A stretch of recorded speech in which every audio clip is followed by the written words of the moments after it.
right, everybody, it's Libby with Fearlessness. So what is fearlessness? It's that underlying grit that we have as entrepreneurs that helps us keep forging ahead. Even when hope seems distant, it's the courage to walk through those fires of hell, knowing that we'll come out stronger and better on the other side. Stay tuned and learn how to get fearlessness. I'm your host, Libby, and I have a great guest today, and Jennifer, or Jen, why don't you introduce yourself to our listeners, tell them a little bit about yourself, how long you've been in business, and we can get started. Awesome. Hi, I'm Jen Tangeman. I own a Clean by Design, a residential cleaning company. We've been in business for 15 years. I also own a campground. It's our family business. And we've been in business there since the late 60s. I am a single mother of three. You might see my children here in the background. And yeah, that's me. That's okay. I have Yaya over on the side, so you could hear her. So I love that you own multiple businesses. I think that is super cool. And I think that it's a struggle that until you own multiple businesses, you have no clue what it is. What would you say probably is your biggest struggle owning multiple businesses? It is a struggle. One is a family business, and working with family has its own set of struggles. And then I think the most challenging thing is the balance and finding the balance between the two, especially when there may be a storm brewing in both areas and choosing which is going to get your attention first. And then, creating a space where you can organize and attend to those issues in a way that's best for everyone. Awesome. For me, I have multiple, and I found that I have a lot of struggles. One is the amount of the different technology that they both run in. I'm like, oh, there's so much tech, like just CRMs and communication platforms and different email logins. The tech really brought me down. Like, it was one of my biggest struggles, having to keep up with the technology side. But I think for me, then my next struggle was the capacity to switch on and off. To go from like, organize it needs this, and then someone will Slack me about Woot Recruit and they need that. But to like the amount of time it would take me to like change my thought process or go back to my service company, then go back to the software, also weighed me down. And I started to really look at time blocking and saying like, this whole half a day is only for this company, and then the second half a day is for that company, or this whole day is only this company, and then the next day will be the other company. Even if fires were happening, it was like I couldn't task switch. My brain wouldn't let me do it so often. So I had to really compartmentalize my time and then my percentage of time. It's been really challenging. I mean, it's the lucky part for me is that one of the businesses is seasonal. So I'm able to compartmentalize it that way. But it's always, I've watched year over year that there's a season that is busy for both the cleaning company, like spring, which is also preparation for opening season for the campground.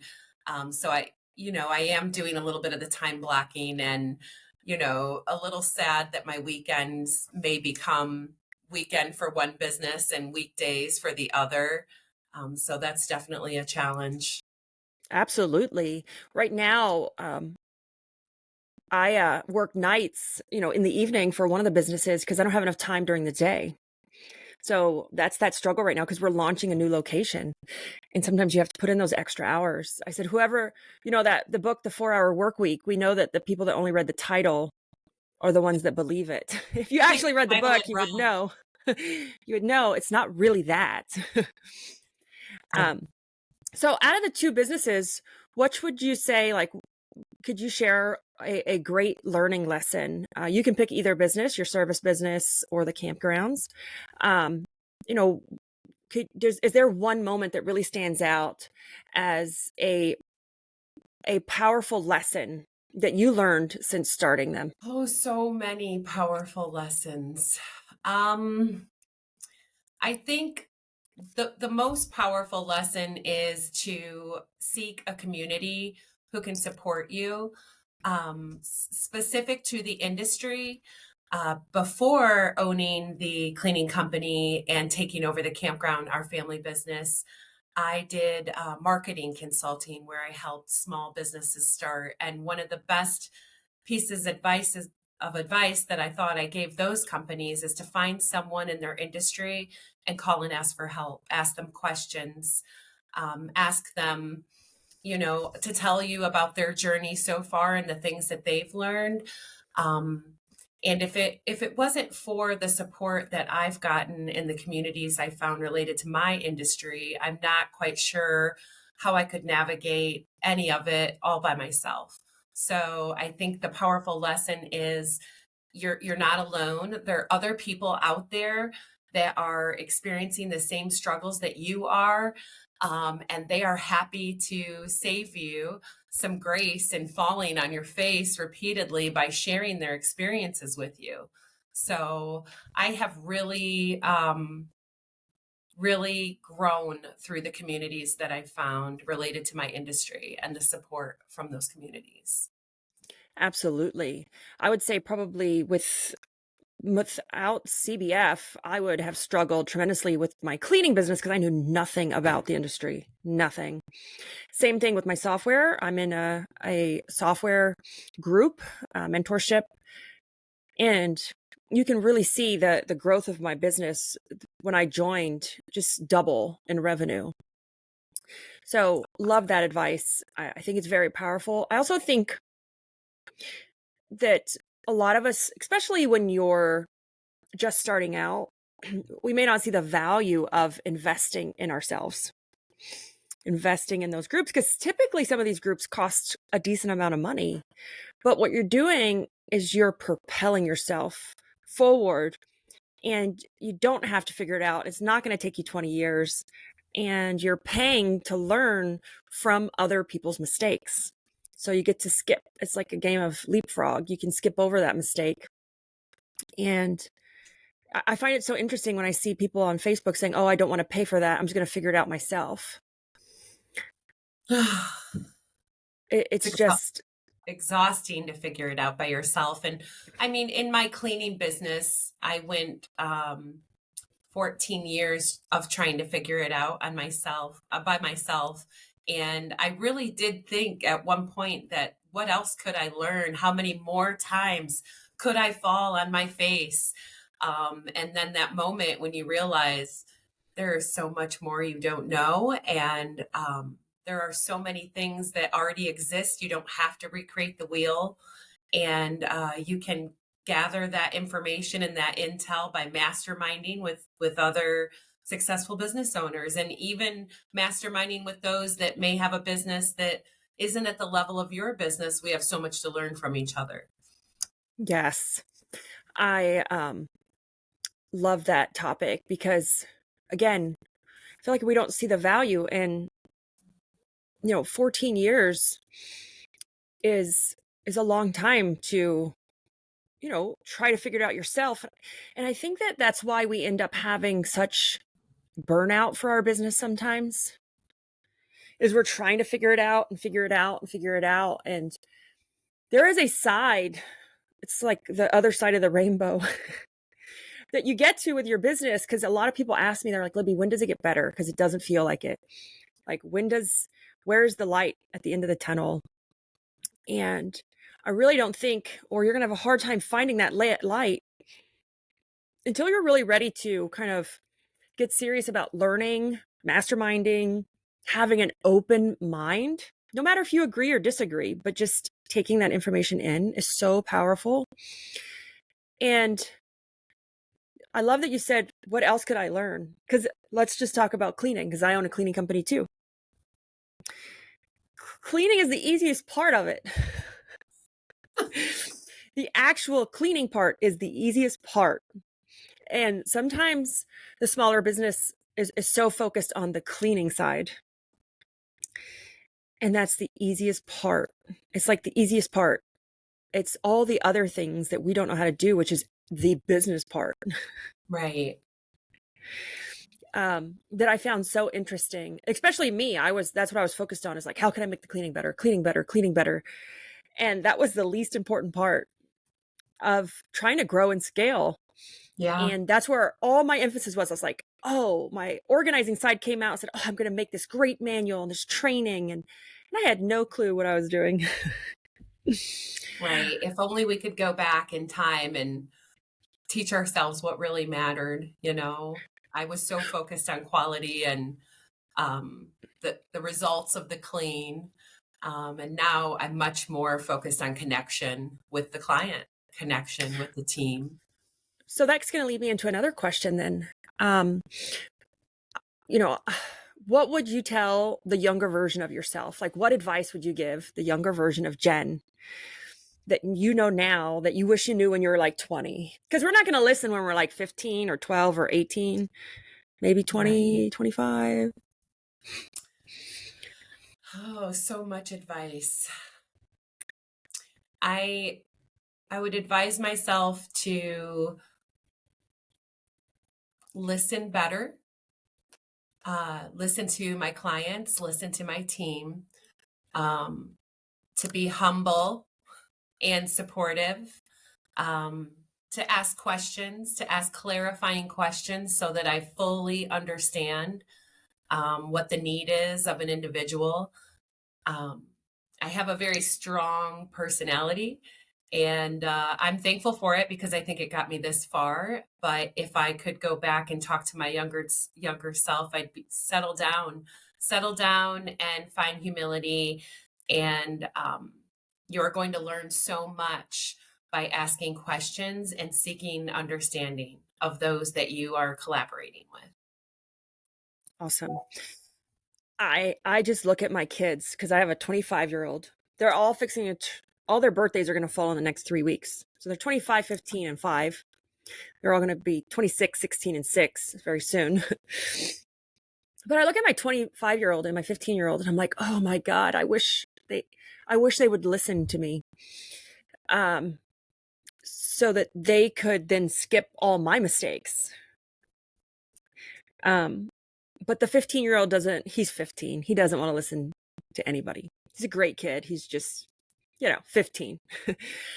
But it's been really interesting because my 25-year-old has been seeking out more and more just collaboration with his mom, which I find interesting. So at 25, I see him turning that point of like, maybe my mom does know a little bit about what she's talking about. And it's so thankful for that. And if you're a child and listening, or a young adult, listen to people that have been through that, because if you could skip my mistakes, you would have what I have right now. You could have it at 25 or at 30 instead of I'm in my 40s. Like, oh my gosh, if we only knew what we knew, we would be reaching our goals. Because on my phone it says $100 million CEO. I'm like, I would get there sooner if I would have been more open-minded and patient. I don't know if it's what it is in me, but when I was the younger version of myself, absolutely no patience. Same. None.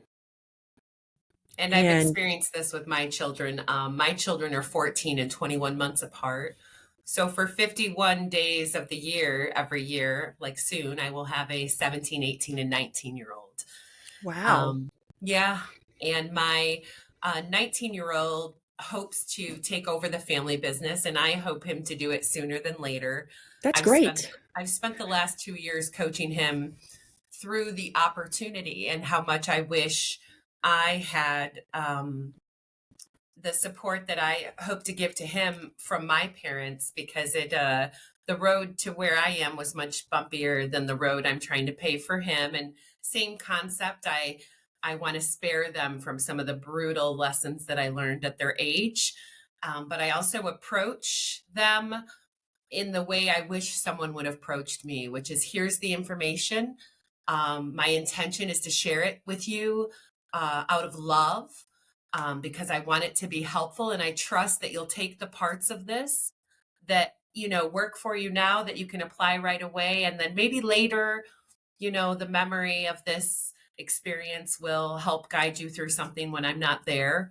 And I'm very much low pressure with all of that insight because I know how I operate is no one's going to tell me anything. I'm going to learn it all the hard way.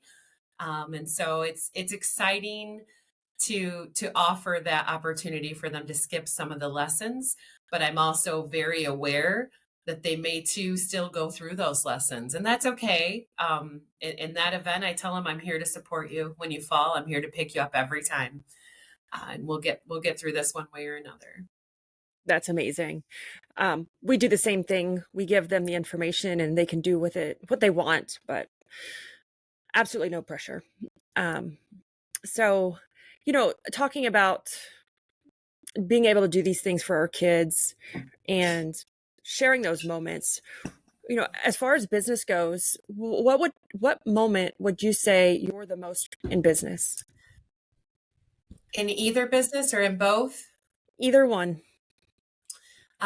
With the family business, I was most proud the first season that I was able to completely take it over and implement the strategies, the software, um, the things that I had learned through running my own cleaning business and apply them to our family business.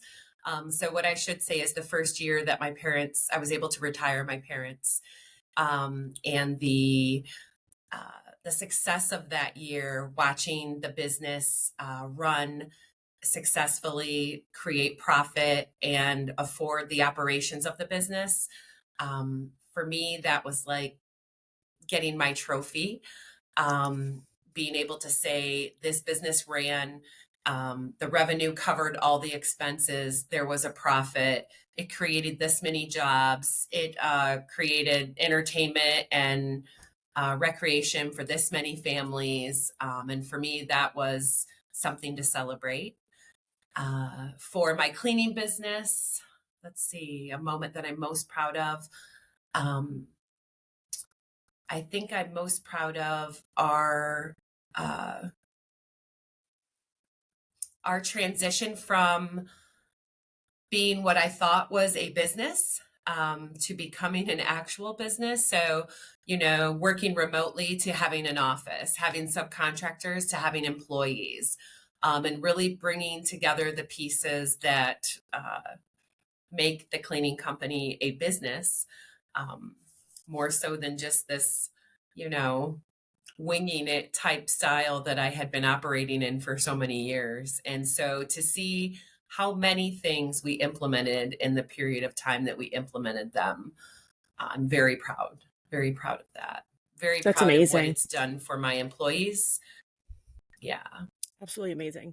So, all that being said, what do you find has been the most challenging part? Right, that was the most proud. Um, What's been the most challenging?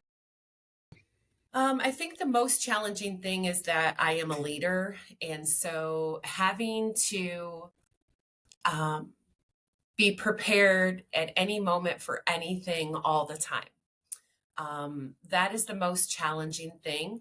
I consider myself strong and resilient, but sometimes it's exhausting. And as I've gone through the last few months' challenges, it has been very challenging for my business the last few months. And as I'm, going through and navigating one problem and solving the next, I just remind myself that I've been there before, and I've also experienced those things that I'm proud of, and those moments that were more relaxing, and those weeks that I could just leave, and things continued to run well without me.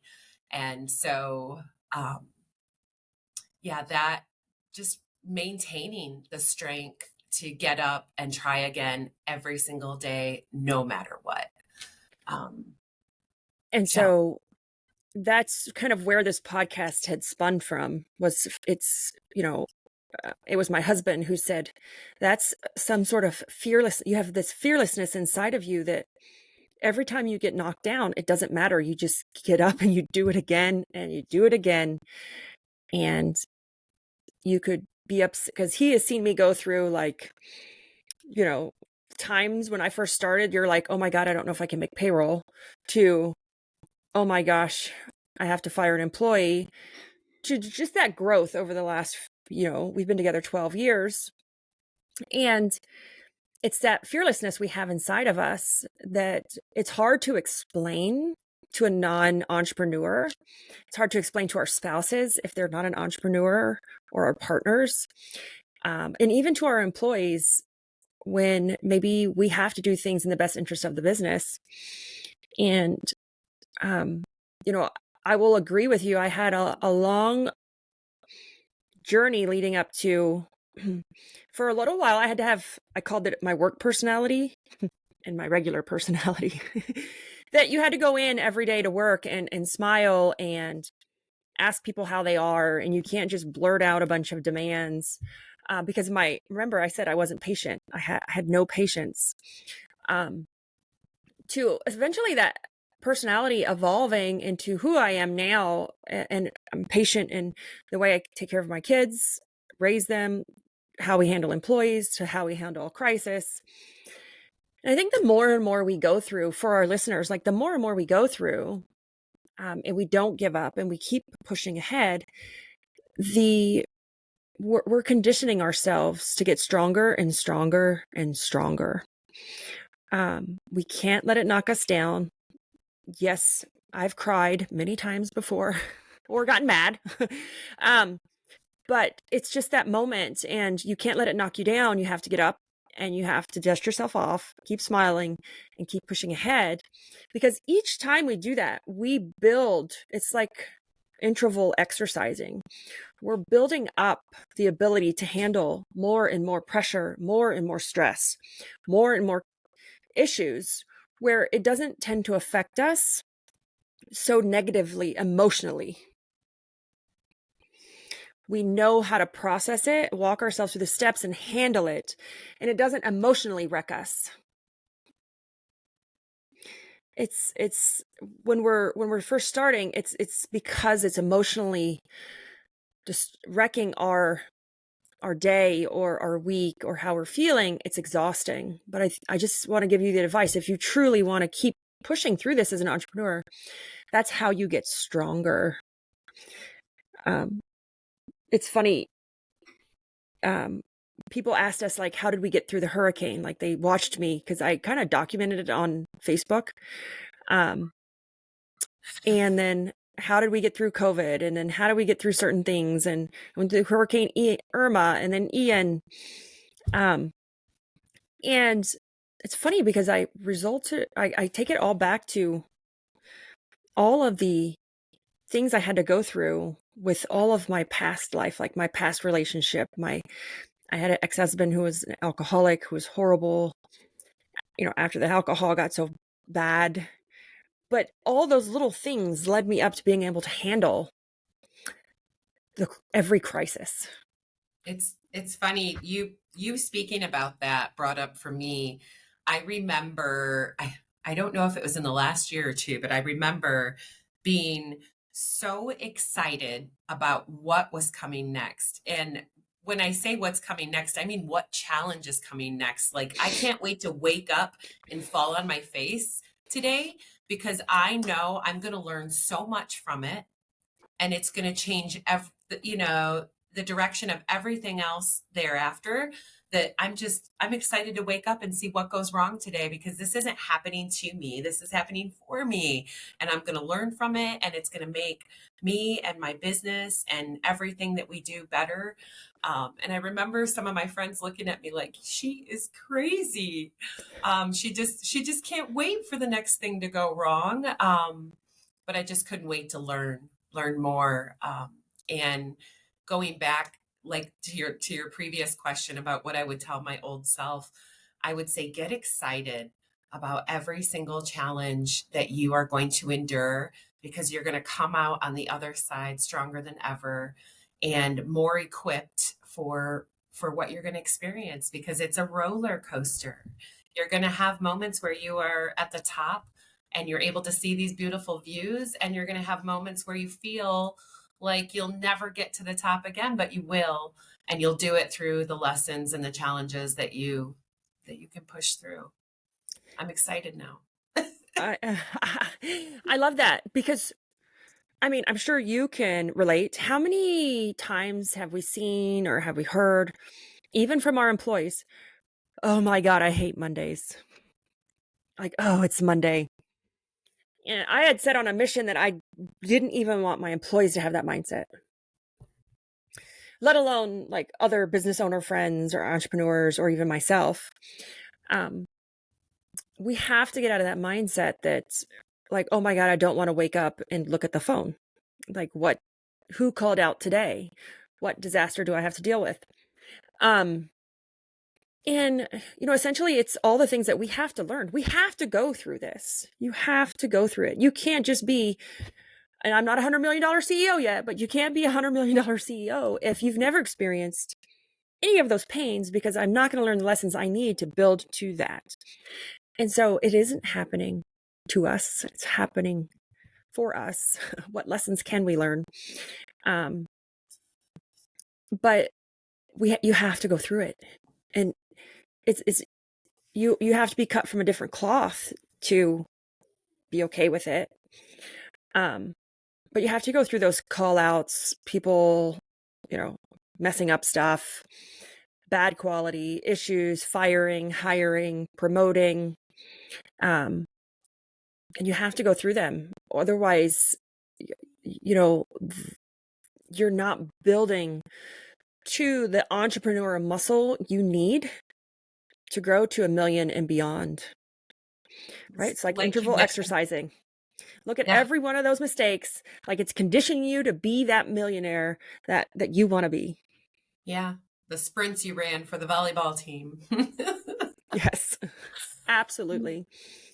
So I love that you shared this with us. Before we wrap up, because we're approaching 30 minutes, what is next for you? Like, what can our listeners expect? And we'll make sure to put in the notes how they can reach out, contact you, how they can find your businesses. But what's next for you? Do you have anything brewing in the works? I don't have anything brewing in the works. At one point 10 years ago, I think my goal was 10 businesses by the age of 40. That's what my goal was. Yeah, I wanted to be one heck of a serial entrepreneur.